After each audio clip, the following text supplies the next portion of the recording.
They say it takes two people to start a fight, but what happens when one of them chickens out at the last minute and can no longer repent for stepping into the ring against an opponent who had to endure their arrogance before the showdown? Welcome. In today's video, we will take you back to the night when Vitali Klitschko disappointedly stepped out of the ring after being promised a fight until he was shattered and his opponent froze just by seeing him arrive.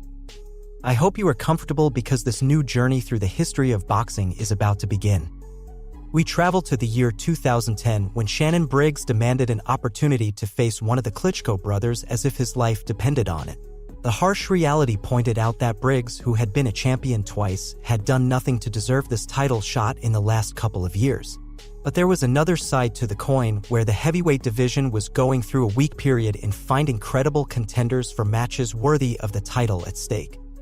It was precisely the reputation Briggs had built with the strength of his fists that earned him the chance to step into the ring against Vitali Klitschko.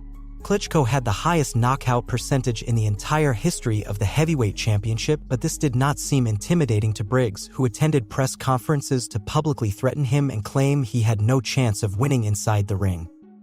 So, on October 16, 2010, Vitali Klitschko entered the ring at the O2 World Arena in Altona, Hamburg, Germany, to face one of the most outspoken rivals of his professional career. Ian John Lewis would also enter the ring to referee the match, closely followed by the critical eyes of Guido Cavalieri, Anik Hongtonkum, and Victor Manuel Cervantes, who would have to determine the winner by decision at the end of the scheduled 12 rounds if necessary. Briggs entered the ring after having fought 58 times before, with a professional record of 51 victories, 45 of them by knockout, 5 defeats, and 1 draw. Undoubtedly, his legacy in the discipline gave enough weight to his name to be a credible challenger for Klitschko.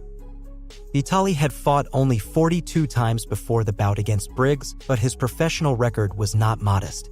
With 40 victories, 38 of them by knockout, he had been defeated twice before. Despite his formidable opponent's power, the overall outlook seemed very good for the champion, who had to face a true beast to maintain his title. This would be Klitschko's 5th defense of the World Boxing Council heavyweight title, and his challenger was determined to snatch it away with his fists. But would his actions in the ring match his words outside of it? You're about to find out. With the sound of the bell, the fight began. From the start, Klitschko showed dominance. For every step he took, Briggs retreated too. It was evident that it was only the first round of recognition due to the slow pace of the fight, but that didn't stop the Ukrainian warrior from landing good punches on his opponent. Very good boxer, but there is a way he could win. 9, because one of those was a no contest. Right hand there. Klitschko takes some backing up.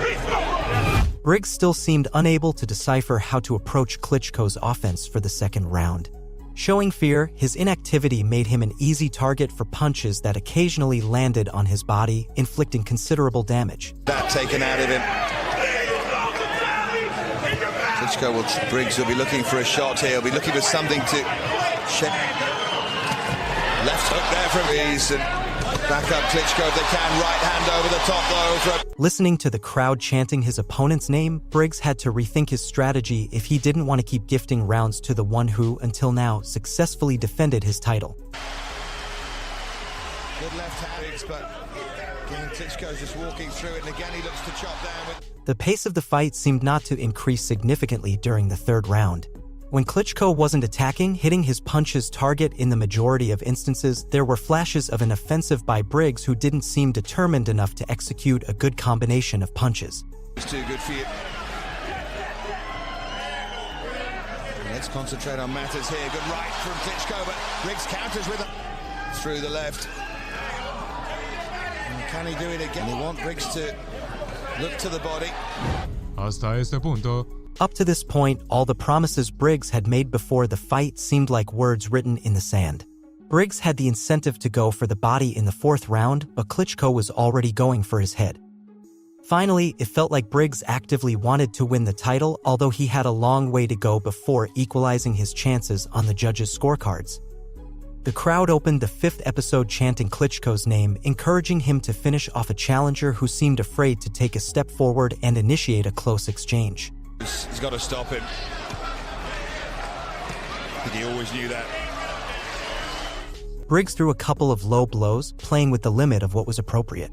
Beyond that, he was willing to absorb each of the ruthless punches that the Ukrainian titan easily landed on his body. The sixth round started with the announcement that Klitschko had won each of the previous ones on the judges' scorecards, so Briggs began to see his victory increasingly uphill. The current champion's offensive became harder as seconds passed, possibly due to the frustration of not having reciprocity in his attempts to initiate fluid exchanges. Closing the first half of the scheduled rounds, it seemed that Briggs' words about what he would do to Klitschko once he stepped into the ring had been blown away. Seventh or the eighth, and he's trying to make it earlier than that. These punches must be getting to Briggs.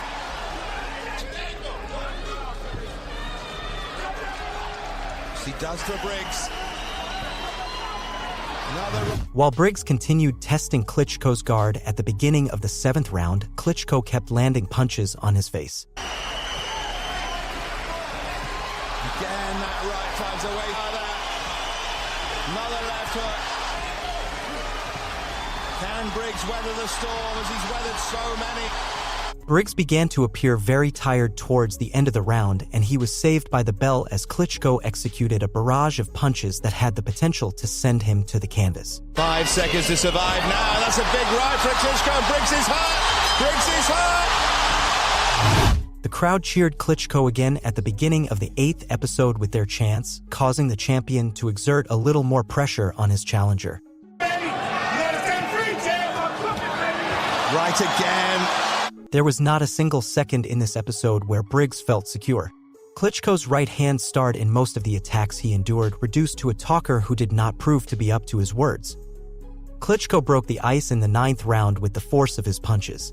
Briggs still seemed to not recognize that his job was to take the title from the champion, not stand firm against his attacks. With a distorted perception of the reality they were experiencing, Briggs was saved again by the bell, giving him the breath to fight another round.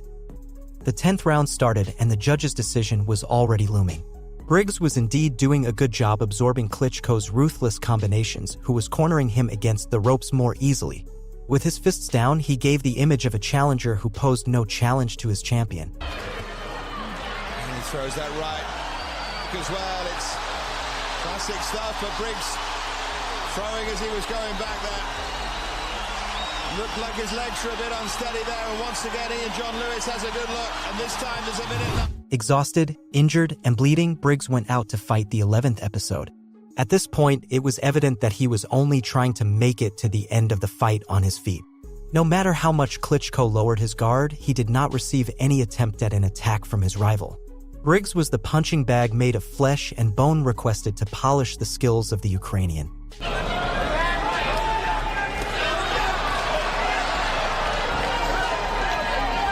The 12th round unfolded under the same energy transmitted throughout the fight, Klitschko dominating an ineffective opponent. Resigned, Briggs absorbed punches in the midst of his attempts to escape the offensive of a fighter he had mocked but had not managed to surpass even in one of the 12 scheduled rounds. With the sound of the final bell, they bumped fists, putting the rivalry aside, and the disappointment on Klitschko's face for the fight he had just been part of was evident. When the judge's decision came, it was only a redundant confirmation of what everyone had already witnessed.